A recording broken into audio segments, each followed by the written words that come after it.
Na, eljutottunk ide.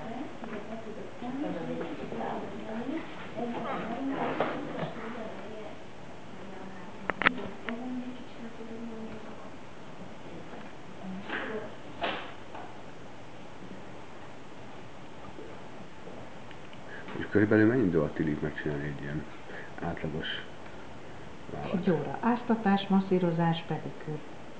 De ez 1 óra? 1 óra. 1 óra. Akinek sok munka van a lábán, kevesebb masszírozást kap, akinek kevesebb munka van a lábán, több masszírozást kap. 1 óra alatt készen kell lenni. És a lakkozás is van rá? Az is belefér. A sima lakkozás, vagy sima egyszerű francia lakkozás, az belefér kell, hogy férjen.